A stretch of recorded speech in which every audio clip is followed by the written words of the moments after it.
open the pod bay doors.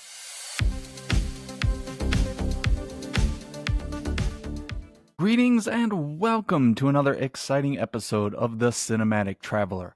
I am your intrepid movie exploring host, Chris, and on this very special midweek episode, I'm going to do something a little bit different and review a film that was actually recommended by the filmmaker herself. And this movie is entitled Little Miss Sociopath, and it is written and directed by Miv Evans. And with a movie entitled Little Miss Sociopath, reminding me so much of many of the young ladies that I have dated, how could I resist reviewing this film? I am super excited to talk about it with you. Before I do, though, I do have to ask a favor of you. Whatever you are watching or listening to this show on, somewhere on that screen is a follow or subscribe button. If you could please tap that button, I would greatly appreciate it, as it does help me and the show, but it also helps you. You won't miss any of my future episodes, and you can go back and listen to all of my amazing previous reviews, hear my sexy voice. On some of them, you get to see my sexy face. Oh, stop laughing. I haven't even gotten to the jokes on this episode yet. Jeez. But anyway, I would appreciate the help. Also, if you could share the show with your friends, family, loved ones, annoying coworkers, Little Miss Sociopaths, I don't care. Anybody. If you could just share it with anybody so I could get some more viewers or listeners, I would appreciate it. Also, if you could share it on your social media, that'd be great as well. And you can find me on social media. The best one to find me on is Instagram at Cinematic Traveler Pod. I also have an email address, thecinimatictravelerpod@gmail.com, so you can get in touch with me through that. I am on the other services, but all I do is promote the show on that. So yeah, Instagram's my favorite one. It's just very easy. I like easy things in my life, including Little Miss Sociopath. Anyway, so I got through that YouTuber, podcaster, mumbo jumbo, quick, fast, and in a hurry, so we could dive into this episode. I'm probably be a little quick. I don't want to take up too much of your time as we're heading into the weekend. I hope you're doing well out there, my beloved listener. And as I mentioned, this is something a bit different. You know what? We'll get into all that when I start my review. Let's go ahead and kick off all the fun stuff by over-explaining a few things. I am going to be giving you a spoiler-free review as well as a spoiler-free plot synopsis. Now, in that plot synopsis on this episode, I have hidden just one movie quote from another movie that maybe shares some DNA or runs a little parallel with this movie. If you can identify that movie quote, get in touch with me through the means that I have told you earlier in this show. You'll get a point for it if you get it right. At the end of the month, I add up all the points, and whoever wins gets to pick a movie for me to review next month. How exciting is that? A little audience participation time. We all love that. I know it seems maybe a little uncool, but isn't that the best time of the week to be uncool with Chris? I'm uncool with Chris 7 days a week, 24 hours a day. So come on, join the fun. Okay, I hear you. And let's get on with it already. Let's talk about Little Miss Sociopath. Yeah, it's going to be fun on the bun. We open the movie meeting Clementine, played by Jenny Tran, a young woman that leads a dull, boring life, and she is headed to her dull, boring job at a local pharmacy. Now, things are about to change for Clem as she meets the new employee Adam, played by Brendan Michael Coughlin, and the pair hit it off right away. Now, just as things start looking up for Clem, her dad dies suddenly, and she is forced to take care of her elderly stepmother. Now, Clem's stepmother is a holy terror, and it's not long before Clem, with the help of Adam, decides to concoct a plan to help her stepmother on her way to the afterlife. Since the pair get away with the deed, they concoct a plan to use Clem's house as an assisted living facility and convince the elders in their care to leave Clem some money in their will before she helps them have a face-to-face conversation with the Grim Reaper. Now, will Clem have a moral crisis by bonding with the old-timers and stopping the plan before it starts? Or will she give in to her new sociopathic ways, leading to Adam saying something like, "There she is, Henrietta Lee Lucas, Joan Wayne Gacy, a new face in the deck of serial killer trading cards." Now, I will not spoil the movie by answering those questions, but I will give you the best review for Little Miss Sociopath in all of the podcaster YouTube universe. in all of the universe. Now, for a moment of transparency in the life of a podcaster, a movie review podcaster. It's exciting as it is behind my fort of blankets here. Over the years that I have been doing this, from time to time, you will get an independent filmmaker, a low budget filmmaker who will hit you up on the social media. Usually it's Instagram, let you know about their movie and want you to review it. I was not specifically asked to review this movie by Miv Evans, but she did kind of hint around the subject. So I figured, you know what? After seeing so many requests, let's go ahead and give it a shot and see what happens. So, knowing that this is a low budget independent film, I wasn't sure in my review if it should be gentle with Little Miss Sociopath or perhaps Little Miss Sociopath would appreciate it if I don't hold back and I dive deep into this review. I think maybe I will try to be generous in my review and meet halfway between kindness and savageness. I really just am amusing myself at the moment right now. Unfortunately, I amuse myself too many times. I need a little Miss Sociopath in my life. All right, let's get on with this already. Let's go ahead and dive into the positives of Little Miss Sociopath. Sounds pleasant. I am gonna start with the cast. I did like Jenny Tran as the titular lead character of this film, the Little Miss Sociopath herself. Clementine, I think she does a pretty good job conveying the frustration that Clem has with having to deal with her stepmother. After her stepmother has this stroke, it even gets worse, and she can't have like helpers come to the house because the stepmother's just this holy terror on everybody.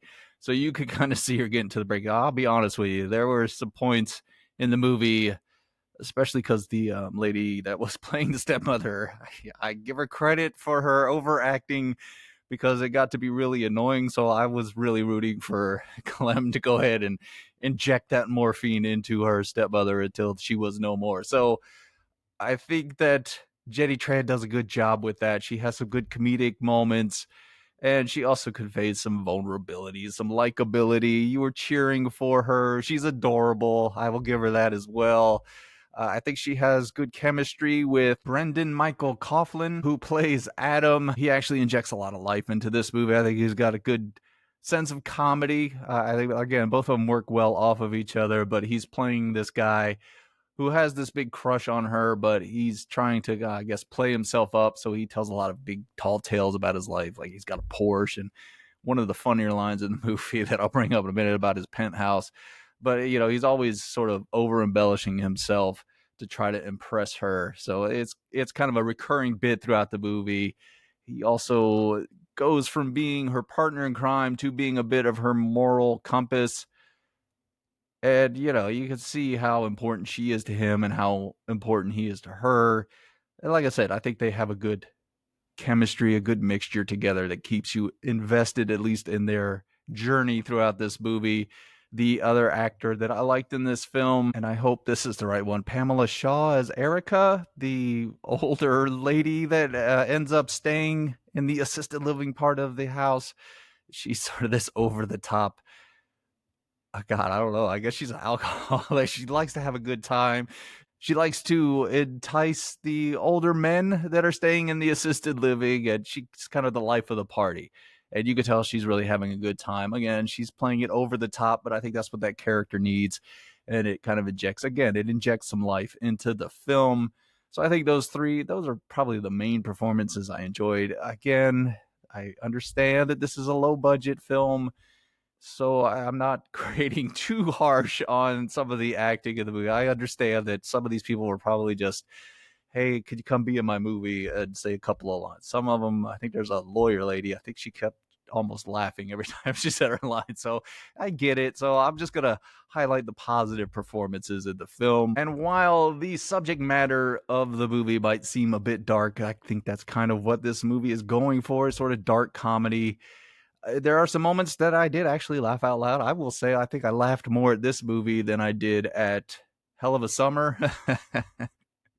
which says a lot for the filmmaking and the differences in filmmaking between the two. But yeah, there were some pretty good comedic moments. I talked about Adam and his big story. There's this one joke, it was pretty good. I had to laugh where he talks about he lives in a penthouse. He's trying to impress, obviously, he's trying to impress Clem. He's like, my other place is a penthouse, but my ex lives upstairs, so I got to move. So the joke is obviously that there is no upstairs in the penthouse. I thought that was pretty funny.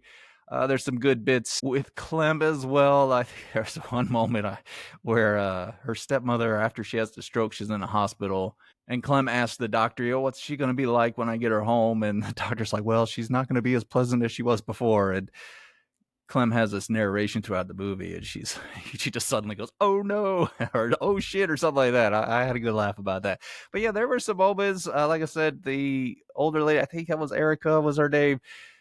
I thought she brought again a good comedic burst into the film when it really needed it.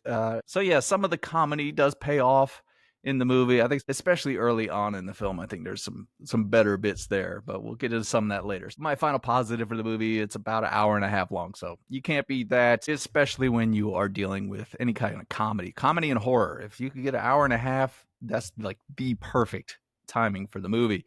So, having wrapped up the positive, let's go ahead and talk about the negatives of Little Miss Sociopath. Uh-oh, I don't like the sound of that. And I have mentioned it already, but there is narration in the film. I will say I'm not a huge fan of narration in movies. It can be done well.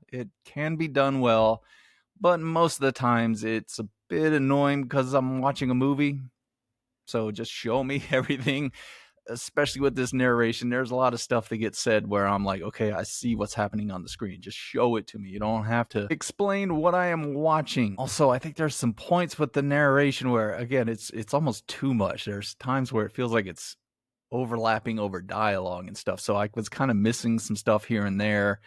Or maybe some of the narration went on too long to try to punctuate a joke or something, which kind of leads into my next negative. And I hate to do this. I really hate to do this because, again, I know this is a low budget film, but I, I cannot compromise myself. I cannot compromise my integrity. I will say, and I'm not going to make a huge issue about there, but there were some things in the movie where I was like, oh, we need to work on that. Some of the sound in this movie gets a bit rough. There are some lines in dialogue that I could not hear. There were some choices with how actors were standing when they're having conversations where you couldn't really hear one or the other of them. And you couldn't really get the reaction shots, and you really needed to kind of have a shot and a B shot so I could understand what was going on. There's a point in the movie where one of the our three main characters are in a work van that Adam drives around, and they're all having a conversation, but the camera is locked in on the lady in the back of the van, so you can hear her and see her reaction to everything fine. But then you hear some mumbling off screen, and that's the lines from the other characters. Maybe we could have had some shots of those characters and edited that in a little better, or I don't know what the microphone situation was. Again, I don't want to get too harsh with it, but there were some times where I was like, what the hell is everybody saying? I had it cranked up on my sound bar and I still couldn't hear some of the dialogue. So, yeah, that needed a little work. And again, there were some editing issues. I don't want to pick too hard on that, but there were some scenes where I was like, okay, is this scene over? Okay, why are we dragging? Okay, come on, let's go ahead and cut to the next scene. So, yeah, there are some technical issues. Again, this is her first film, Miv's first films. I am going to put it in a negative because if you do decide to watch this movie, be prepared for that stuff. But hey, that's all right. The next movie she's going to be even better at. So there you go. That's how we all start. I wouldn't know what the hell I was doing. No, that's not true. I would make an amazing movie. I don't give a shit what anybody says. Yeah, that's my ego talking. So let's go ahead and move into really the heart of the negatives of this film. As much as I was enjoying the beginning of the movie, the setup of everything, once the stepmother dies, God, this movie just kind of, pun intended, it dies itself. About the middle of this movie, it really starts to drag. You get confused by a few things that are going on. There's sort of this one scene where the elderly people are at the assisted living house, whatever you want to call it. They're having this party with, there was somebody there. I didn't even know who it was, but apparently it was the mailman. and it comes up later, but when I'm watching to see it, I was like, what the hell is this? Because it doesn't really explain anything that's going on. There's this other stuff that goes on with, I guess, this lady in a call center, which she is sort of the one that sets up the elderly getting into this house. I guess she's the agency that works to get them placed in these facilities, which would have been a great way to give us some exposition on the characters. Like, oh, whoever this old guy is, he has this condition and that condition, all that stuff.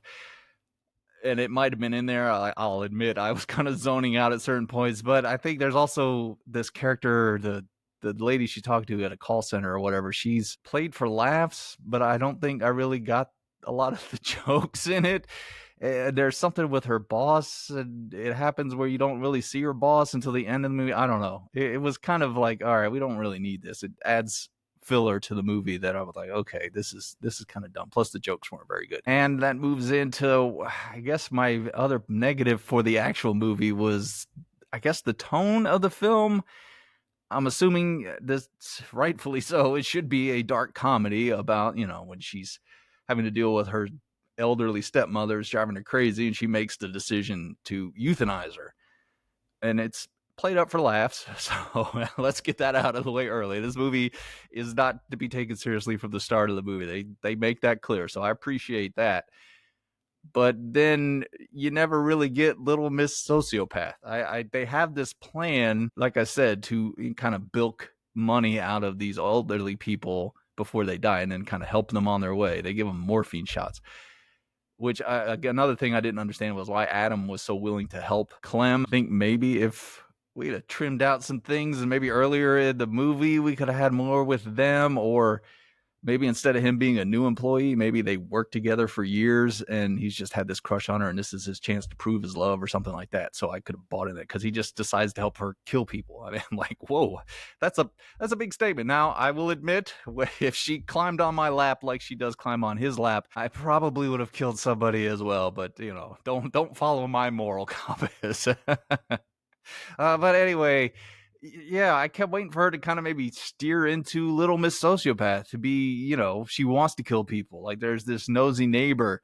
At a point, I thought, okay, she's gonna kill this lady off, and she's just gonna, because as she kills the stepmother, Clem becomes sort of more extroverted, I guess is the best way to do it. She's sort of free of all of this responsibility. She's got some money. She feels like she's in charge of her life again. So I kind of thought that's how the movie was going to go, that she was going to kill these people, and that was what was going to make her change, and that was going to be her process to become this independent woman, and that's what's going to lean into Miss Sociopath. But she never really does that. She kind of bonds with the elderly people, and that's why they changed the plan, which, okay, if that's the way we were going to steer with it, then again, I needed some stuff to get trimmed out and see more with her and the elderly people that are living there. Because outside of Erica, you don't really see Clem with a lot. There's a couple of moments where I thought, oh, it'd be nice if you fleshed that out so I could see her maybe transforming. I've been shown that she did fall into this trap of being Little Miss Sociopath. And then, through this bonding, this love for these elderly people, as she would change her ways. Or I really thought it would have been funny if maybe the elderly people caught on to the plan, and then that's sort of the battle of wits between these these old timers who want to live against this young couple who are trying to kill her. That would have been pretty funny too. But at any rate, it gets a bit muddled in the middle, and I just kind of lost interest.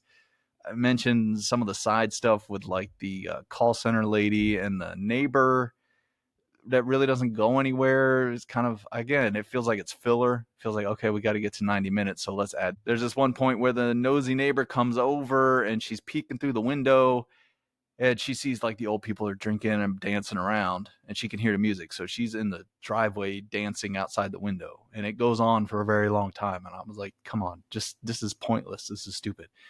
As I mentioned, I thought Clem was going to kill her off. That's kind of where I thought the movie was going to go, but she never does. So at any rate, I think the movie just loses steam, and then it really never picks it back up for me. And I wish it would have pushed a little harder maybe and steered into the dark comedy more, and maybe just made Clem not a redeemable character. Maybe our hero could have just been a bad person, and we just see her transformation into this Little Miss Sociopath. So my final verdict for Little Miss Sociopath, and I don't want you to think I'm going to shill for this movie just because the writer and director got in touch with me. I hate to do it, Miv. I really do hate to do it. I think you're starting your process. I think the next one's going to get better and better. I can't wait to see where your career goes. But this one, it just loses steam too quickly. It's got too much extra shit on it to where it just needed to be trimmed out and we could focus more on a direction for this film. I wish it would have steered harder into the dark comedy, or if it wanted to give us the happy, sappy ending that it does, maybe steer more into that so I could see more of Clem with these people and their bonding. So overall, I would say for just the average film goer to go ahead and pass on this movie. Although I do see the seeds of some good filmmaking and some good writing in Miv Evans' first feature film directorial debut. So good luck, Miv. I'm sorry you didn't get the cinematic traveler bump that would have pushed this film into James Cameron type numbers at the box office, but hopefully the next one I can give a ringing endorsement to, and all of your dreams of fame and fortune will be fulfilled. So that wraps up this special little episode for the middle end of the week for you. Hopefully, if you're still with me, and Miv, if you are, I'm sure you're chewing through glass, but I'm safe here in my fort of blankets. You can't get me while I'm behind my fort of blankets. Anyway, if you're still with me, then I must have done something right. And if I did, if you could please, again, subscribe to the show, follow the show, get in touch with me, play the contest, then you could pick a movie for me to review next month. Wouldn't that be exciting for you? That would make your month to be in charge of the cinematic traveler. Oh, dare to dream, dare to dream. Now, I will have another episode out this weekend, probably Sunday night, Monday, somewhere in that ballpark. I'll be reviewing, there's like 3 movies coming out this weekend. I hate when that happens. I hate when there's 3 movies that I want to see come out on the same weekend. So I'll have to pick one and run with it. So you'll definitely want to come back and check that out. Now, before I go, I just want to thank you for taking the time out of your day to listen to my show or watch it. I tell everyone I know I've got the smartest and sexiest audience in all the podcaster YouTuber universe, and you never fail to live up to those high standards. And as you are traveling around on this blue and green ball bouncing through the cosmos, I need you to do one thing for me. Go out and do that voodoo that you do so well. All right, show's over. I'm tired.